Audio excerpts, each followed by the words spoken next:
Hello, my name is Michael Trant, and although I now myself have never served in the military, I do have family members who have served. The first of which is my two grandfathers and one of my great uncles. Starting with my father's side of the family,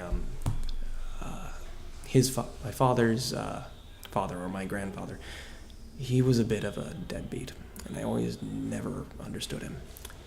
He died when he was fairly young, and I really never met him in my life. I never thought much of him until I heard his story.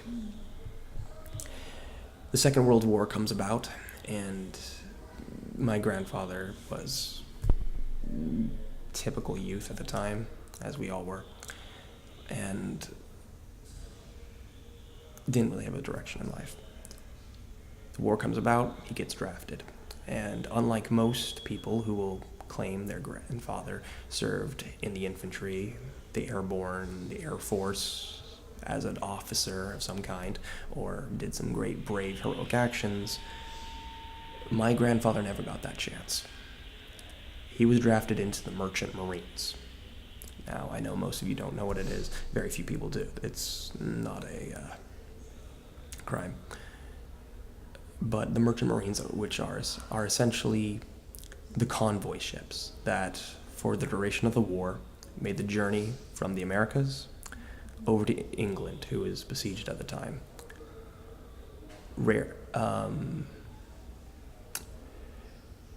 There's nothing you can do except keep the ship on course and pray to God that you're not next. In the Merchant Marines, you had about a 1 in 5 chance of being sunk by a German sub. And I think that really got to him. I can't say that I forgive him for what he did to my father, but I can understand more of why he was that way. The second member of my family who served was my great uncle, brother to my grandfather, Uncle Louis, as my father would tell me. Uncle Louis would serve in a recon battalion in Africa, and although I don't know the details of his story, he would later be called out of service after taking a belly wound from a German rifle, or sniper, as stories varied. My father's told it 1,000,000 times. And he would incessantly tease my father that the little scar wound on his stomach from the bullet was his second belly button. I never got to meet him, unfortunately, either. Though there was one man in my family who did serve, and I did get to meet. My grandfather. My grandfather had not served in the Second World War, and originally had no interest in serving in any war. But as he rolled around to college, he signed up into a program called ROTC for the Air Force, thinking that he'd be perfectly safe and that he could pay his way through college easily. 2 years at a desk job, and after that, go on with your life. However, in the 4 years that he was at college, the regulations changed. He would serve instead 5 years in the Air Force and would be a pilot. So, out of college, he joins the Air Force, flying one of the new B-56 bombers. These bombers were the new kind of bombers. They were very experimental, new bomber jets, ahead of their time almost. They were unreliable, they took ages to get up to speed, and very fuel intensive, and had a very strange, peculiar problem when it came to landing. My grandfather was taught to carry both a nuclear warhead, if the need were ever to arise, and to carry special jamming equipment.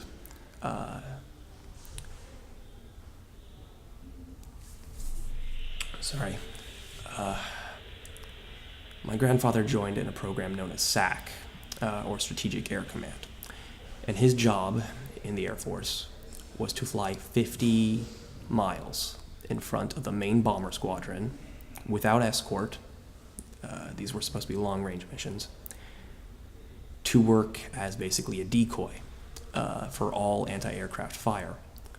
His job, simply put, was to go forward, jam as many frequencies as he could, and, if possible, draw the fire of anti-aircraft defenses, and, if possible, try and throw off the missiles by putting out counter frequencies.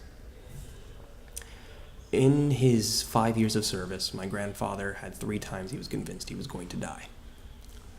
The first time was during the Cuban Missile Crisis. He was already on the tarmac. They had loaded him up. He was at the very front of the runway. The engines were starting. It took about half an hour to get them ready. They had already moved him to a civilian airfield because they were scared the old airfield they were on was going to be bombed almost immediately. That time, supposedly, he didn't tell me how close he was to taking off, but he couldn't even tell his own mother what was going on. The second time he nearly died was his trip across the Atlantic. Their jets couldn't make the full journey, and so they would have to reunite with a fuel tanker or plane halfway across to England. The problem was the fuel tanker to England could only stay out there for about a half hour before it had to head back to England itself. They didn't have enough fuel. But my grandfather's plane was late, 2 hours late actually. And he was convinced he was going to miss that fuel tanker. He had no survival equipment. They were over the Pacific, or the Atlantic, over the ocean. And it was considered that if a plane went down in the ocean, that it was impossible to recover the crew. He was down to 4 fuel tanks, and he promised God that if he ever got out of this, that he would go to his church once on Sunday for the rest of his life. Then they went down to 3, and he promised God that he would go to church on Saturday and Sunday. And then down to 2, he promised God that if he ever got out of this, he would go to church twice on Sunday and once on Saturday. It was about halfway through that last tank that they saw the refuel planes. They had waited for them. I do not know how lucky he must have felt. And ironically, God held him to his promise.